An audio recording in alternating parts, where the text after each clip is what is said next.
यानी पढ़ो। हजरत मोहम्मद सल्लल्लाहु अलैहि वसल्लम ने अर्ज किया, मैं पढ़ नहीं सकता। फरिश्ते ने फिर फरमाया, इक्रा, लेकिन उन्होंने फिर वही जवाब दिया।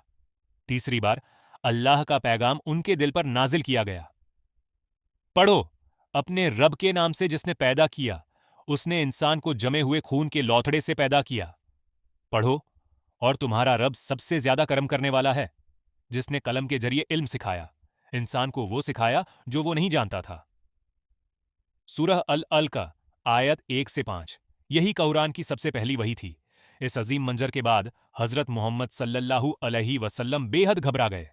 वो फौरन अपने घर लौटे और फरमाया, मुझे चादर ओढ़ा दो, मुझे चादर ओढ़ा दो। हजरत खदीजा रजियल्लाहु अन्हा ने उन्हें तसल्ली दी, उनका हौसला बढ़ाया और कहा, अल्लाह हरगिज आपको रुसवा नहीं करेगा। आप रिश्तेदारों का हक अदा करते हैं, गरीबों की मदद करते हैं, सच बोलते हैं और हमेशा भलाई का साथ देते हैं। इसके बाद हजरत खदीजा रजियल्लाहु अन्हा उन्हें अपने रिश्तेदार वर्का बिन नौफल के पास ले गईं। उन्होंने वही की बात सुनकर कहा, यह वही फरिश्ता है जो हजरत मूसा अलैहिस्सलाम के पास आया था। काश मैं उस वक्त जिंदा रहूं जब आपकी कौम आपको अपने शहर से निकाल देगी। यहीं से नबूवत का आगाज हुआ। इसके बाद अल्लाह की वही मुकम्मल 23 साल तक नाजिल होती रही। अल्लाह ने हजरत मोहम्मद सल्लल्लाहु अलैहि वसल्लम को हुक्म दिया कि लोगों को सिर्फ एक अल्लाह की इबादत की दावत दें, सच बोलने की तालीम दें, इंसाफ कायम करें और रहम, अखलाक और अमानतदारी का पैगाम पहुंचाए। शुरुआत में उन्होंने यह पैगाम सिर्फ अपने करीबी लोगों तक पहुंचाया।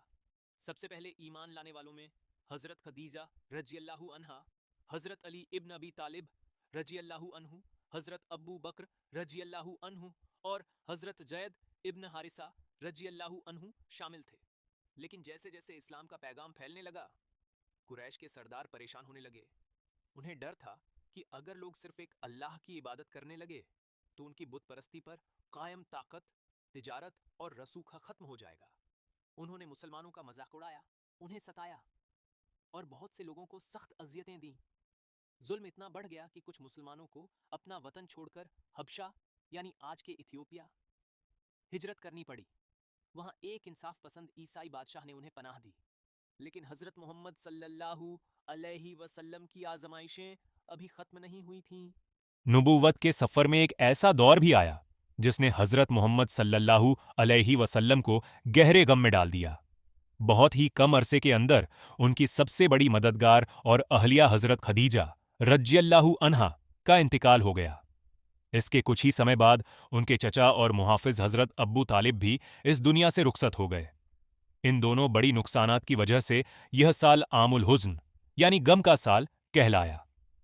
इसी मुश्किल दौर में अल्लाह ताला ने अपने नबी सल्लल्लाहु अलैहि वसल्लम को एक अजीम मुजज़ा अता फरमाया, जिसे अल इसरा वल मिराज कहा जाता है।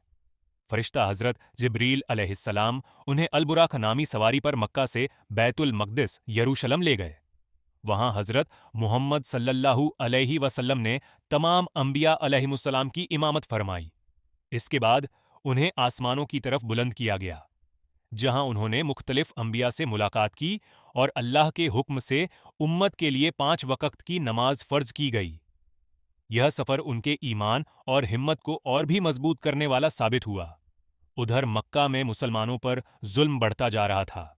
इसी दौरान यस्रिब के कुछ लोगों ने हजरत मोहम्मद सल्लल्लाहु अलैहि वसल्लम को अपने शहर आने की दावत दी ताकि वो उनके रहनुमा और फैसला करने वाले बन सके। धीरे धीरे मुसलमान यस्रिब हिजरत करने लगे। आखिरकार अल्लाह के हुक्म से हजरत मोहम्मद सल्लल्लाहु अलैहि वसल्लम ने भी हिजरत का इरादा किया। जब कुरैश ने उन्हें कत्ल करने की साजिश बनाई तो हजरत मोहम्मद सल्लल्लाहु अलैहि वसल्लम और हजरत अब्बू बकर रजियल्लाहु अन्हु मक्का से निकल गए और गारे सौर में कुछ दिन पनाह ली। रिवायतों में आता है कि दुश्मन गार के मुंह तक पहुंच गए, लेकिन अल्लाह की हिफाजत से वे वापस लौट गए। यस्रिब पहुंचने के बाद उसी शहर का नाम मदीनतुन नबी यानी मदीना पड़ गया। यहीं हजरत मोहम्मद सल्लल्लाहु अलैहि वसल्लम ने एक ऐसा समाज कायम किया जिसकी बुनियाद ईमान, इंसाफ, बराबरी और भाईचारे पर रखी गई। उन्होंने मुहाजिरीन और अंसार के दरमियान भाईचारे का रिश्ता कायम किया, जिसने इस्लामी समाज को मजबूत बुनियाद दी।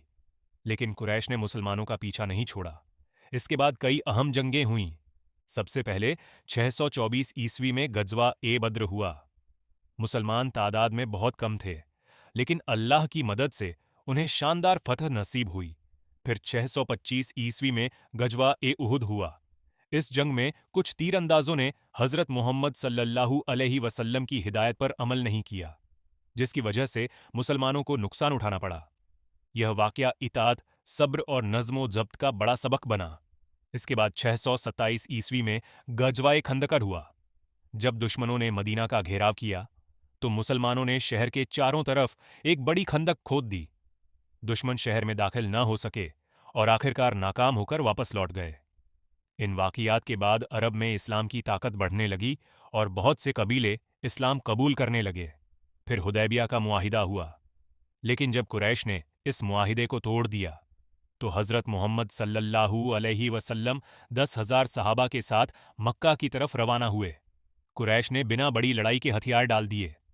हज़रत मोहम्मद सल्लल्लाहु अलैहि वसल्लम फतह के बाद भी इंतहाई आजिज़ी के साथ मक्का में दाखिल हुए। उन्होंने अपने दुश्मनों को आम माफ़ी दे दी। फिर वो सीधे काबा पहुंचे, उसके अंदर रखे तमाम बुतों को हटाया और काबा को दोबारा सिर्फ एक अल्लाह की इबादत के लिए पाक कर दिया। यहीं से अरब में तौहीद का पैगाम पूरी ताकत के साथ फैल गया। मुसलमान अल्लाह या हज़रत मोहम्मद सल्लल्लाहु अलैहि वसल्लम की तस्वीरें नहीं बनाते, क्योंकि इस्लाम में सिर्फ अल्लाह की इबादत की जाती है। अल्लाह इंसानी तसव्वुर से बहुत बुलंद है और हज़रत मोहम्मद सल्लल्लाहु अलैहि वसल्लम अल्लाह के बंदे और उसके रसूल हैं, माबूद नहीं। मक्का की इस छोटी सी शुरुआत से इस्लाम दुनिया के कोने कोने तक पहुंचा। कजुरान, जो हज़रत मोहम्मद सल्लल्लाहु अलैहि वसल्लम पर नाजिल हुआ, आज भी उसी तरह महफूज है जैसे 1400 साल पहले था। और यही है इस्लाम की शुरुआत की कहानी। एक ऐसी कहानी जो सिर्फ तारीख नहीं बल्कि ईमान, सब्र, कुर्बानी और इस्तिकामत का पैगाम भी है।